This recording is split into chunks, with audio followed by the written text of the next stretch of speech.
Okay. अस्सलाम वालेकुम student, मेरा नाम नुमान खालिद है और आपको यूट्यूब के इस मुनफरद चैनल होम ऑफ अकाउंटेंसी पे खुशामदीद कहते हैं। प्यारे बच्चों, इस होम ऑफ अकाउंटेंसी के ऊपर ना सिर्फ टैक्सेशन का बल्कि एडवांस का, कास्ट का, बिजनेस लॉ का, फाइनेंशियल मैनेजमेंट का और आपकी इस बिजनेस स्टडी से मुतल्लिका दूसरे तमाम सब्जेक्ट का डेटा जो है वो फ्री ऑफ कॉस्ट अवेलेबल है। अगर आप हमसे ऑनलाइन कोचिंग फैसिलिटी लेना चाहते हैं या इस सिलेबस से मुतल्लिका आपको नोट्स रिक्वायर्ड हों तो आप मेरे व्हाट्सएप नंबर पर रब्ता करें। मुझे खुशी होगी आपको सर्व करके। इससे पहले कि हम लोग इस डिस्कशन का आगाज करें, जो व्यूअर्स चैनल पर नए हैं उनसे गुजारिश है कि आप चैनल को जरूर सब्सक्राइब करें, नोटिफिकेशन का साइन प्रेस करें ताकि आपको आने वाले हर नए लेक्चर के बारे में बर वक्त इतला मौसूल हो सके। प्यारे बच्चों, ये लेक्चर है 10th और जिसमें हम प्रॉब्लम डिस्कस करने लगे हैं 5th की। ये प्रैक्टिस है मौजम मुगल साहब की बुक में से। अगर आपके पास ये बुक है तो वेल एंड गुड, अदरवाइज आप मुझसे व्हाट्सएप पे रब्ता करें और फ्री ऑफ कॉस्ट ये आप बुक मुझसे ले सकते हैं। बात है जी प्रॉब्लम नंबर 5 की। Compute the tax payable of mister Muhammad Hassan, who during the tax year ended 30th June 2025 enjoyed the income from the following source. First one is the basic salary. देखो यार, आज के दिन question में basic salary के साथ per month नहीं लिखा हुआ, ये टोटल वैल्यू है। ये आपके लिए सेक्शन 12 में जाएगी और फुली टैक्सेबल होगी। Section 12 and fully taxable. अच्छा जी प्यारे बच्चों, इसको हम कॉपी कर लेते हैं। नेक्स्ट हमारे पास पॉइंट है कास्ट ऑफ लिविंग अलाउंस, रहने सहने के अखराजात। ये भी सेक्शन 12 में ही जाएंगे और फुली टैक्सेबल होंगे। इसके साथ भी पर मंथ नहीं दिया हुआ, इसलिए भी यही अमाउंट टोटल आपके पास जाएगी। नेक्स्ट हमारे पास पॉइंट है computer having fair market value of 1,30,000 was sold to Mr. Muhammad Hassan by the employer RS 1,20,000। देखो मार्केट वैल्यू कितनी है? 1:30 लेकिन उसने वो कितने का? बेचा है, 1:20 का। 1,20 का। उसको 10,000 रुपया फायदा हुआ है। वो जो 10,000 रुपया फायदा है वो आपके सेक्शन 12 में प्लेस किया जाएगा। सेक्शन 12 में fully taxable. Rent free unfurnished accommodation is provided by employer other than big city. अब ये पॉइंट आपके पास आ गया अदर देन बिग सिटी। अगर ये अदर देन बिग सिटी है ना, तो हमने डिसाइड किया था एक तो वैल्यू ऑफ अकोमोडेशन आएगा और दूसरा 30% ऑफ बेसिक सैलरी आएगा। तो हमने क्या करना है, क्योंकि वैल्यू ऑफ अकोमोडेशन तो मौजूद नहीं है, तो सिंपली आपने 30% ऑफ एमटीएस, एमटीएस नहीं है तो 30% ऑफ बेसिक सैलरी लेना है और ये सेक्शन 12 में जाएगा और फुली टैक्सेबल होगा। ई पॉइंट जी। ई पॉइंट है car provided by employer for business purpose only.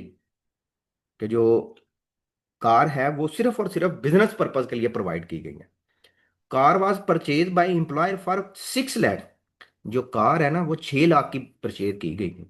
अब क्योंकि ये सारी की सारी बिजनेस पर्पज है, इसलिए जब हम इसको टैक्स चार्ज करेंगे तो सेक्शन 12 में ये एग्जेम्प्ट रहेगा। इसके ऊपर कुछ भी टैक्स चार्ज नहीं किया जाएगा, ना ही 5%, ना ही 10%।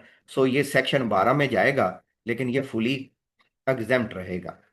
जबकि ऊपर वाला पॉइंट जो था वो फुली टैक्सेबल पॉइंट था। जी बच्चों, यहां तक समझ आ गई? ओके। अब चलते हैं जी नेक्स्ट पॉइंट पे। Compensation in lieu of unserved notice period by the prospectus employer. आप किसी जगह जॉब करते थे और नॉर्मली तौर पर 1 महीने का नोटिस पीरियड होता है। अगर एम्प्लॉयर आपको ड्यूटी से कहना चाहे कि टाटा बाय बाय, उसने क्या किया, उसने कहा भाई मैंने आपको नोटिस नहीं दिया तो आप ये मुझसे कैश लें और खुद ही चले जाएं। सेक्शन 12 में फुली टैक्सेबल होगा। Personal medical expenditure reimburse. अच्छा, रीइंबर्समेंट के बारे में हमने पहले कंसेप्ट पढ़ा हुआ है कि रीइंबर्समेंट से मुराद ये होता है कि हम पैसे लगाते हैं और वो फिर वापस ले लेते हैं, उसको कहते हैं रीइंबर्समेंट। अब पर्सनल मेडिकल एक्सपेंडिचर रीइंबर्स हैं, ये सेक्शन 12 में जाएंगे, बट ये एग्जेम्प्ट रहेंगे, टैक्सेबल नहीं होंगे। अच्छा, अलाउंस हम टैक्सेबल करते हैं, उसकी वजह ये होती है पुत्र, अलाउंस हमें मिल गया, हम उसको चाहे यूज करें या ना करें, लेकिन यहाँ पे ना वो कहता है कि रीइंबर्समेंट हो जाएगी। बिल हो गया तो reimburse। बिल पहले खर्चा हुआ वो रीइंबर्स होता है। अच्छा जी, entertainment bill reimburse, but official meeting है पुत्री, पर्सनल नहीं, ऑफिशियल। अगर ऑफिशियल मीटिंग है तो ये भी बेटा जी सेक्शन 12 में एग्जेम्प्ट होगा इसके बदले में टैक्स चार्ज नहीं किया जाएगा। नेक्स्ट है जी residential bill paid by company. और रेजिडेंशियल बिल की अमाउंट आपके पास है जी 10,000, 3,000, 8,000, 4,000 और 35,000। टोटल ये बनता है 60,000। मेरे बच्चों ये सेक्शन 12 में फुली टैक्सेबल होगा, इससे मुतलका कोई भी रायत नहीं है। ये पॉइंट सारे का सारा सेक्शन 12 में प्लेस किया जाएगा और फुली टैक्सेबल होगा। नेक्स्ट है जी लोन रिसीव फ्रॉम एम्प्लॉयर। और इंटरेस्ट की अमाउंट कितनी है? 12%। इंटरेस्ट होना चाहिए 10% से कम। कम। अगर 10% से कम होगा तो कंसेशनल होगा, तो हम इसका ट्रीटमेंट करेंगे। अब ये कोई ट्रीटमेंट में नहीं जाएगा, अब ये जाएगा सेक्शन 12 में और फुली एग्जेम्प्ट होगा। इसके ऊपर कुछ भी टैक्स चार्ज नहीं किया जाएगा। अलबत्ता ये जो 12 लाख है ये सेक्शन 12 के एग्जेम्प्ट वाले कॉलम में प्लेस की जाएगी। Fees paid for the management course sponsor by the employer. अब ये फी पे की गई है मैनेजमेंट कोर्स से मुतलका।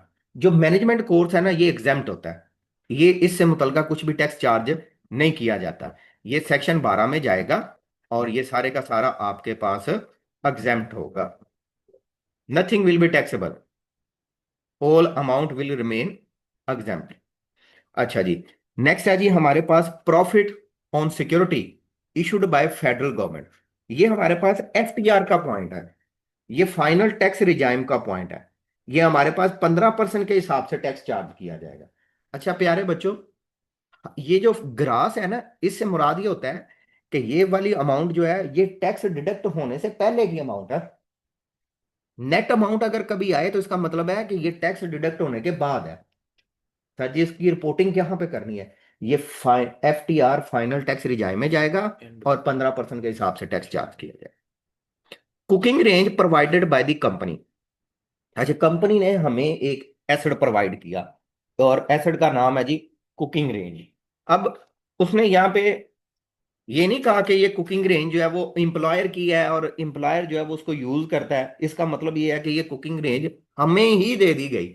ये सेक्शन 12 में जाएगा और ये फुली टैक्सेबल होगा। House servant salary borne by employer. Employer ने हमारा एक्सपेंस बर्दाश्त किया, सेक्शन 12 में फुली टैक्सेबल होगा। आज जी नया point, share from association of person. क्या आपने किसी जगह पार्टनरशिप की है और वहां से आपको पैसे मिले हैं? इसके दो ट्रीटमेंट होते हैं। एक ट्रीटमेंट ये होता है कि इसको ऐड कर दिया जाता है टू एक्चुअल इनकम। अब ये एक्चुअल इनकम क्या है इसका भी आज कंसेप्ट हम डिस्कस करते हैं।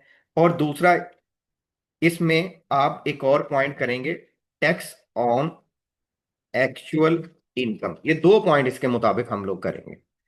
एक्चुअल इनकम में ऐड करेंगे और फिर हम टैक्स ऑन एक्चुअल इनकम करेंगे। वो कैसे करते हैं वो हम क्वेश्चन में जाके देखेंगे। Tax deducted from salary from by the employer, ये आपके लिए एडवांस टैक्स है। तो जो टैक्स आप कैलकुलेट कर चुके होंगे, जो टैक्स लाइबिलिटी आएगी टेबल में से चेक करने के बाद उसमें से ये माइनस होगा। Travelling allowance for the official duty, actual expenses जो हैं वो 8,000 के हैं, लेकिन यहां पे उसने अमाउंट मेंशन की है 10,000 की। आप क्या करेंगे, 10,000 में से 8,000 को माइनस करेंगे और जो बाकी का 2,000 होगा उस पॉइंट को आप यहाँ पे टैक्सेबल कर देंगे सेक्शन 12 में। Loan receive from father through cross cheque. प्यारे बच्चों यहां से थोड़ी सी आपकी तवज्जो चाहिए होगी। लोन दो तरह का है, एम्प्लॉयर का और एम्प्लॉयर के अलावा। एम्प्लॉयर के अलावा में फादर भी, मदर भी, सिस्टर भी, फ्रेंड भी, कोई भी आ सकता है। तो जो एम्प्लॉयर का लोन है वो सेक्शन 12 में जाएगा। जो अदर देन एम्प्लॉयर लोन है वो सेक्शन 39 में जाएगा, इनकम फ्रॉम अदर सोर्सेज में।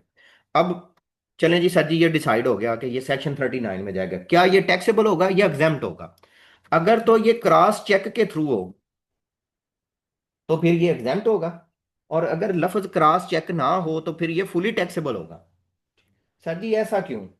बेटा जी जिस चीज की फाइनेंशियल ट्रांजैक्शन की ट्रेल, मनी ट्रेल मौजूद हो, एविडेंस मौजूद हो, उसको आप डील कर सकते हैं। जो ना हो तो उसको आप डील नहीं कर सकते।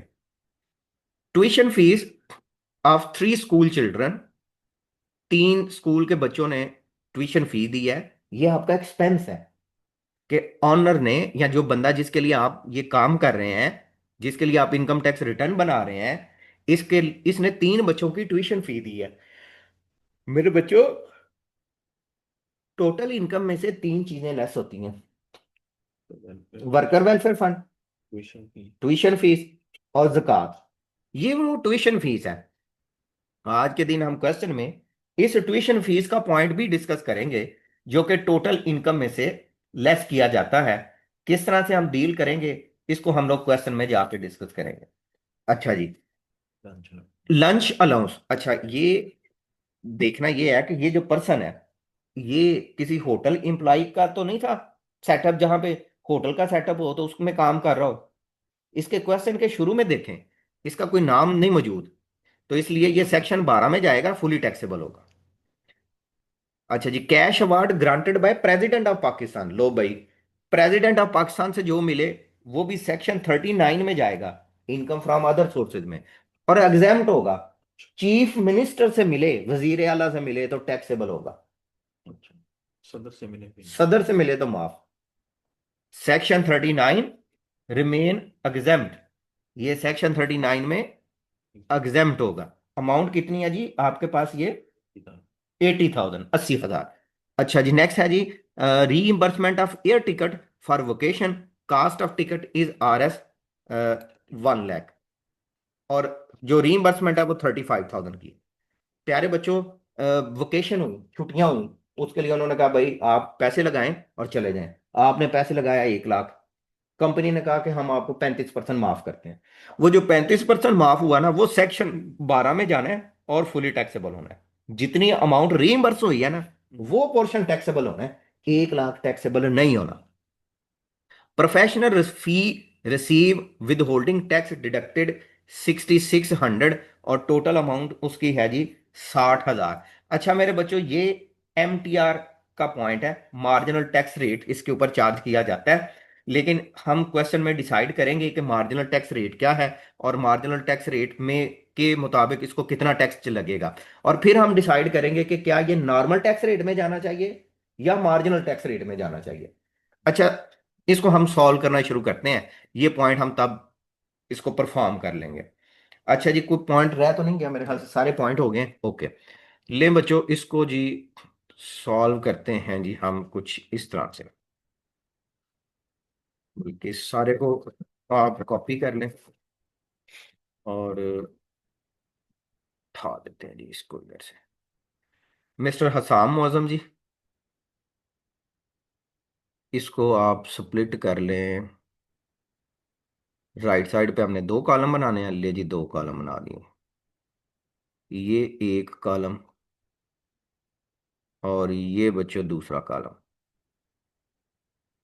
ये लेंगे। इसका जी जरा स्ट्रक्चर भी चेंज कर लेते हैं। ये अब लेआउट पे चले जाएं।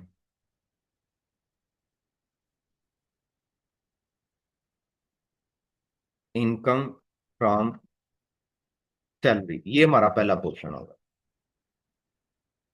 लो जी, यहाँ पे हम ये इसको प्लेस कर लेते हैं, और बाकी ये वाले पॉइंट उड़ा ही दें तो अच्छा है।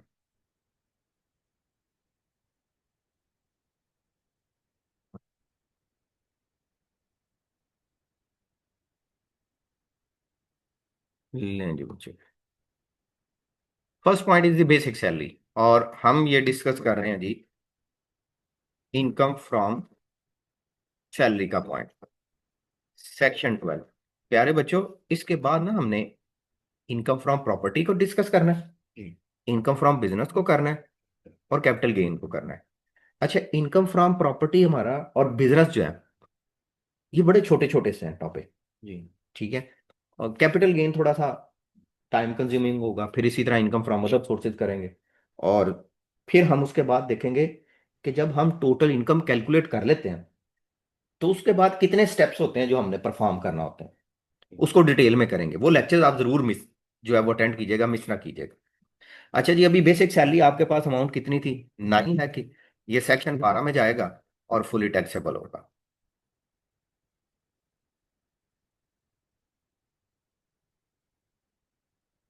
अच्छा जी, सेक्शन 12 के बाद जी कास्ट ऑफ लिविंग अलाउंस, और कास्ट ऑफ लिविंग अलाउंस की अमाउंट है जी 55,000। कंप्यूटर जो मार्केट वैल्यू जिसकी 1,30,000 थी, हमें मिला 1,20,000 का, 10,000 हमें उसका फायदा हुआ।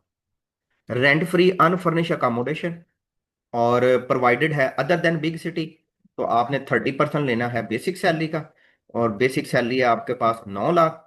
9 लाख का 30% लेंगे तो 9 3 27, 27,000 अमाउंट आ जाएगा।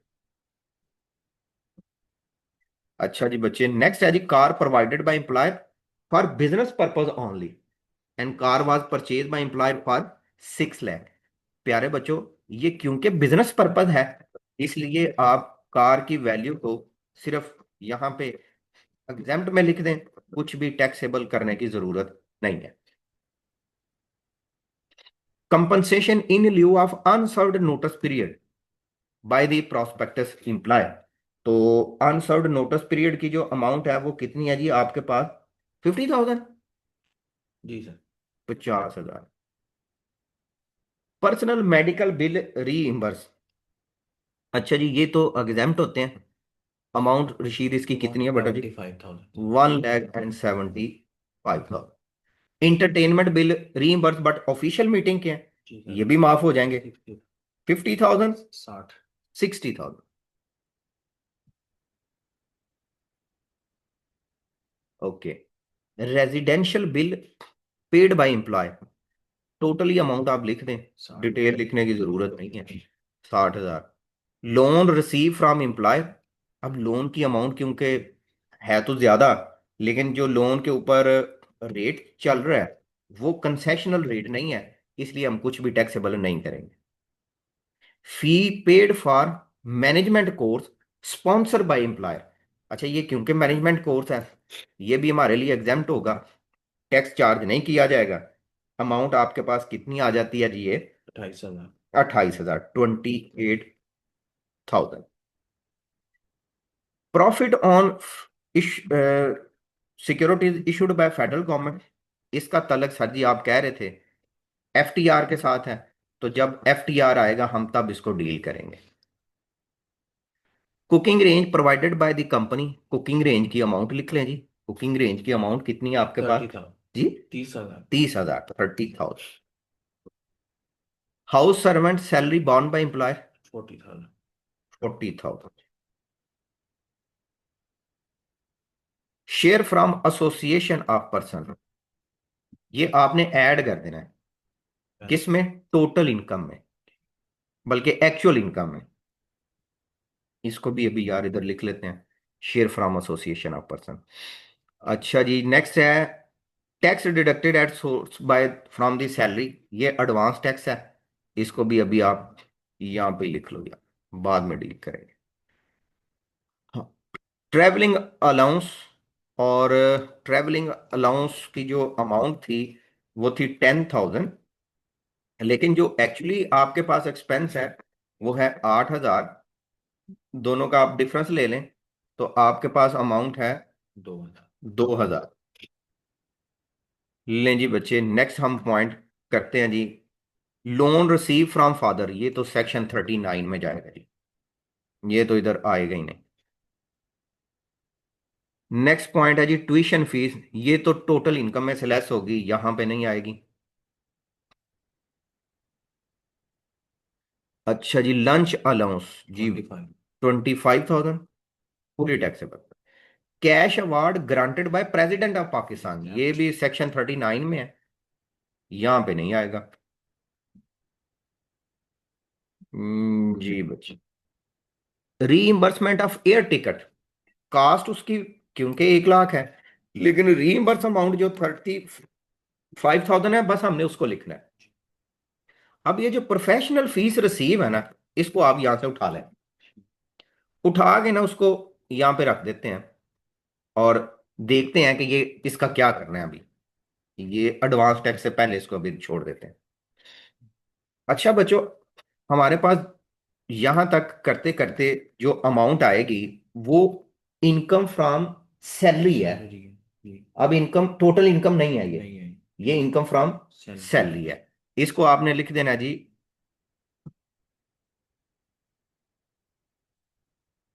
इनकम फ्रॉम सैलरी, क्योंकि और सोर्स भी हैं, तो हम उन सोर्स को भी कंसीडर करेंगे। रशीद देखिएगा यार, इनकम फ्रॉम सैलरी की अमाउंट उसने यहाँ पे कितनी कैलकुलेट की हुई है। मेरे मुताबिक तो ये 14,70,000। ठीक है, तो हाँ, सीधा होगा। अच्छा पुत्र, अब अगर आपके पास इनकम फ्रॉम प्रॉपर्टी होता ना तो उसको आप यहाँ पे लिखते, फिर इनकम फ्रॉम बिजनेस को लिखते, फिर कैपिटल गेन को लिखते, फिर आप लिखते हैं जी इनकम नौ मदरसा। From other sources. और सेक्शन कौन सा जी? 30। 39। अब इससे मुतलका दो चीजें हैं आपके पास, उन दोनों चीजों को ना मेरा पुत्र आपने यहां पे लिखना है। एक आपके पास है लोन रिसीव फ्रॉम फादर, और एक आपके पास है जी cash award granted by the president. इन दोनों को आप यहां पे लिख ले। दोनों को लिखने के बाद मेरा पुत्र आप इनकी वैल्यूज को प्लेस कर दें। जब आप वैल्यू प्लेस करेंगे तो देखें आपके पास ये कितनी कितनी अमाउंट आती है। और ये दोनों एग्जाम्प्ट हैं जी। जो मजे की बात है ना वो ये है कि ये दोनों एग्जाम्प्ट है। अच्छा, cash award granted by the president of Pakistan की अमाउंट कितनी थी? 80 था। 80,000। और दूसरी 5 लाख। यहां आपके पास अमाउंट आ जाएगी टोटल इनकम। अब क्योंकि हमारे पास तमाम सोर्सेज से अमाउंट आ चुकी है, जी। और इस क्वेश्चन में जो टोटल इनकम है वो भी सेम यही वैल्यू प्रोड्यूस होके आ रही है, 14,70,000। अच्छा मेरे शहजादे बच्चों, आपने क्या करना है, टोटल इनकम में से 3 डिडक्शन जो होने वाली है ना उनको माइनस करना होता है। ठीक। जक़ात को वो इस क्वेश्चन में नहीं, नहीं। डोनेशन वर्कर वेलफेयर फंड नहीं नहीं है, है। लेकिन ट्यूशन फी है। आपने देखना है कि टोटल इनकम क्या 15 लाख से कम है? हाँ जी, 15 लाख से कम है। अगर टोटल इनकम 15 लाख से कम होगी तो आपने ट्यूशन फीस की डिडक्शन करनी है। ठीक। और उसके लिए 3 चीजों का ख्याल रखना होता है। उनमें से पहली चीज ये है कि जो 5% ऑफ अमाउंट, जो ट्यूशन की अमाउंट है ना उसका 5% लेना है। या फिर इसमें एक लिमिट डिसाइड कर दी गई है, 25% ऑफ टोटल इनकम। और तीसरी कंडीशन ये है, नंबर ऑफ चिल्ड्रन, के बच्चे कितने हैं, मल्टीप्लाइड बाय 60,000। मैक्सिमम एक बच्चे की फीस का 60,000 रुपये आप लेस कर सकते हैं। ठीक। अब क्वेश्चन में आपके पास ट्यूशन फीस की अमाउंट बताई है, और वो उसने बताया 2,75,000। तो पहला काम आपने क्या करना है, 5% लेना है किसका, 2,75,000। दूसरा काम आपने क्या करना है जी, 25% ऑफ टोटल इनकम लेना है, कि जो उसकी टोटल इनकम आई है उसका 25%। 25% ऑफ 14,77,000। जी हाँ, फिर जो उसके बच्चे हैं, उसके बच्चे कितने हैं, 3, मल्टीप्लाइड बाय कर दें आप उसको 60,000 के साथ। ठीक। आप इसको सॉल्व कर लें, इसका 5% लें तो आपके पास कितनी अमाउंट आती है, 13,750। या फिर आप इसका 25% लें तो आपके पास अमाउंट आती है 369,250। या फिर आप इसका लें 1,80,000। इन तीनों में से जो छोटी वैल्यू होगी ना, जी। लोअर वैल्यू जो होगी, उसको आपने यहां से माइनस करना है, उस वैल्यू को आपने यहां से लेस करना है। मेरा उत्तर, उस वैल्यू को अगर देखें तो वो आपके पास है 13,750। तो 13,750 को इसमें से माइनस कर देना। जब आप इसको माइनस करेंगे तो आपके पास यहां पे जो अमाउंट आ जाएगी उसको आप नाम दे दीजिएगा एक्चुअल इनकम का। एक्चुअल इनकम, पता पिछले क्वेश्चन में मैंने कहा था जी, यही टोटल इनकम है, यही एक्चुअल इनकम है, यही टोटल टैक्सेबल इनकम। अच्छा जी, एक्चुअल इनकम की अमाउंट आ जाएगी 1,46,3250। अच्छा बच्चों, यहां पे इस पर्सन को मिलने वाली जो इनकम है, add share from association of person, AOP की जो अमाउंट है उसको आप यहां पे ऐड कर लीजिएगा। आपके पास share from association of person की अमाउंट कितनी है, वो है 10,000। ये सिर्फ रेट पर्पस ऐड की जाती है। रेट पर्पस से मुराद ये है कि हमारे पास वो वाली वैल्यू जो जिसके ऊपर टैक्स चार्ज करना है वो मैक्सिमम से मैक्सिमम बने, इसलिए इसको कहते हैं added only for rate purpose. क्योंकि हमने इसका नेक्स्ट कहा था कि शेयर फ्रॉम एओपी के दो काम है, एक हमने यहाँ पे ऐड करना है, दूसरा हमने इसको एडजस्टमेंट करनी है। वो एडजस्टमेंट कैसे करनी है वो भी हम यहाँ पे देखते हैं। अब इसको आपने नाम देने हैं जी total taxable income for rate purpose, कि इसको अब आपने टैक्स रेट के लिए यूज करना है। सर जी पहले तो नहीं लिखते थे टोटल टैक्सेबल इनकम के साथ? यार पहले जरा आप छोटे बच्चे थे, आपका भी इनिशियल लेवल बन रहा था, इसलिए मैंने इतना डिटेल में नहीं बताया। हाल बता जिसके ऊपर टैक्स चार्ज करना होता है ना उसको यही कहते हैं total income for rate purpose. Computation of tax liability या कंप्यूटेशन ग्रासिंग ऑफ, या जो आप लिखना चाहें।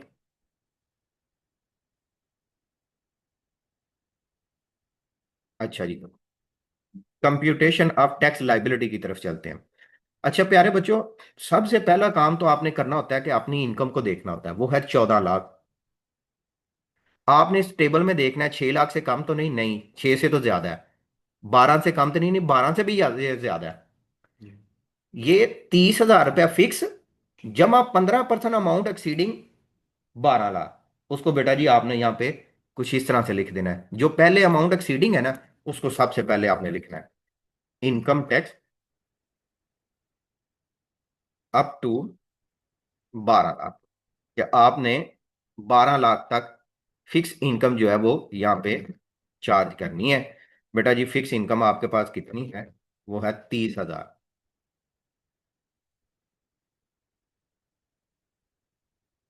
और यहाँ पे आपने लिख देना जी इनकम टैक्स ऑन बैलेंस, कि जो आपके पास बैलेंस बचता है उसके ऊपर इनकम टैक्स कितनी है।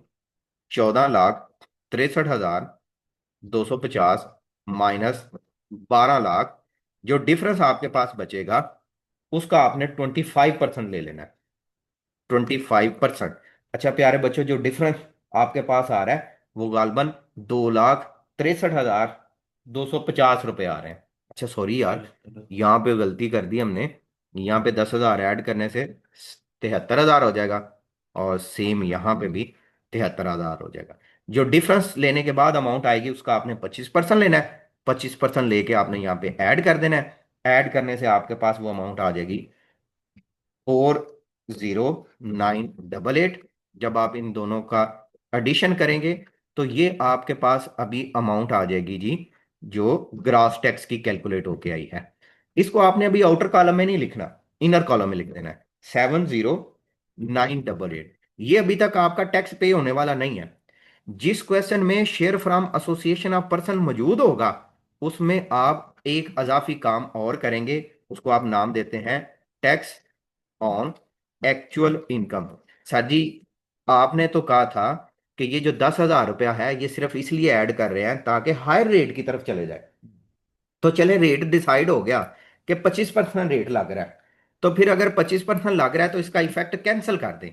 तो वो जो 10,000 ऊपर हमने ऐड किया था हायर रेट को कैलकुलेट करने के लिए, हायर रेट को ऑब्जर्व करने के लिए, अब उसका इफेक्ट कैंसिल कर देना है। वो इफेक्ट कैंसिल कैसे करना है? क्वेश्चन में मौजूद ग्रास टैक्स जो आपने कैलकुलेट किया वो लेना है, ग्रास टैक्स।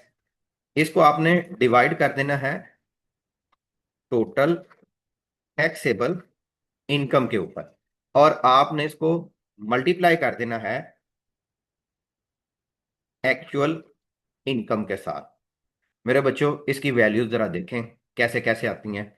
हमारे पास बेटा जी ग्रास टैक्स की अमाउंट है, ग्रास टैक्स की वैल्यू है 70988। हमारे पास टोटल टैक्सेबल इनकम है 14,73,250 रुपये। हमारे पास एक्चुअल इनकम की अमाउंट है, वो क्वेश्चन में मेंशन की गई है, उसको भी हम यहाँ पे लिख देते हैं जी। ये जी 14,73,250 रुपये। आप मल्टीप्लाई कर दीजिएगा एक्चुअल इनकम के साथ, और वो है 14,63,250। इनको सॉल्व कर लेते हैं। सॉल्व करने से आपके पास जो अमाउंट आ जाएगी उसको हम आउटर कॉलम में प्लेस कर देंगे, और ये अभी तक का आपका टैक्स पे होने वाला है। वो बेटा जी आपके पास अमाउंट कितनी आई है, वो है 70506। अब बारी आ जाती है इस चीज को ऑब्जर्व करने की, कि मैंने एक वैल्यू कहा था कि इसको मार्जिनल टैक्स रेट में जाके चेक करेंगे। देखो यार, हमारे पास जो टैक्स का रेट अभी तक लगा है वो 25% लगा है, जबकि जो इसके ऊपर अमाउंट थी वो थी 60,000 डिडक्शन के बाद। अब विद होल्डिंग टैक्स 6600 है। इसका मतलब ये हुआ कि अगर हम इन दोनों वैल्यूज को ऐड करें तो ये उसका 11% के करीब तकरीबन बन रहा है। इसका मतलब है इसका जो ये रेट है ये ठीक है, ये ज्यादा चार्ज हुआ है। अच्छा, यहां पे अगर आप 25% देखें ना, ये तो अजाफी अमाउंट है, आप इस 25% को छोड़ें, आप 70,000 को डिवाइड कर दें 14,73,250 के ऊपर, तो आपके पास 4 पॉइंट कुछ रेट आता है। इसलिए ये वाला रेट उसने ठीक चार्ज किया। आपने क्या करना है कि इसको आपने ऐड कर देना है, add MTR, marginal tax rate के मुताबिक ये जो प्रोफेशनल टैक्स चार्ज किया गया है, इसको आप ऐड कर दें 6600। जब आप इसको ऐड कर देंगे, असल में ये आगे जाके इफेक्ट कैंसिल कर देगा, 77106। अब इसमें से जितने भी एडवांस टैक्स है ना, उनको आपने माइनस कर देना है, लेस एडवांस टैक्सेस। दो बेटा जी एडवांस टैक्स हैं आपके पास। एक आपके पास है सैलरी का 47,500, और एक आपके पास है यही MTR वाला जिसको आपने ऐड किया है। ऊपर है तो ये टैक्स था, लेकिन वो आपने ऐड कर दिया इसको रिप्रेजेंट करने के लिए। सैलरी, जो सैलरी का एडवांस टैक्स है, और दूसरा आपके पास प्रोफेशनल टैक्स है। यहां तक बेटा जी डिडक्शन, अच्छा ये डिडक्शन है तो ये माइनस होगा, ये दोनों आप माइनस कर दीजिएगा। रिशीव देखिएगा माइनस करके आपके पास कितनी अमाउंट आ रही है, 51,100। 54,100।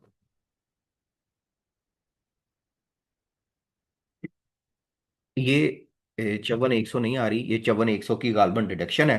तो 23,06 रुपये आपके पास net tax payable with return आएगा, net tax payable with return. अब बेटा जी बारी आ जाती है FTR की, final tax reserve, profit on security issued by federal government. ये आप यहाँ पे चूज कर दीजिएगा FTR, और profit on security issued by federal government. ये आपके पास जो अमाउंट थी वो थी 1,24,000, उसका आप 15% लेंगे, तो जो अमाउंट आएगी उसको आप यहाँ पे प्लेस कर दीजिएगा। वो आपके पास अमाउंट आ रही है जी 18,609। ले बच्चों, ये हमारा था आज का। डबल जी। जी, 600। 600 है, ओके।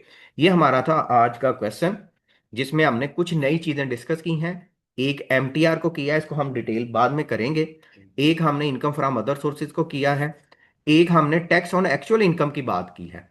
ये इंशाल्लाह हम लोग जब न्यूमेरिकल का फॉर्मेट डिस्कस करेंगे जरा डिटेल में, क्योंकि अभी income from salary property business आना है, तो तब वो डिटेल से डिस्कस करेंगे।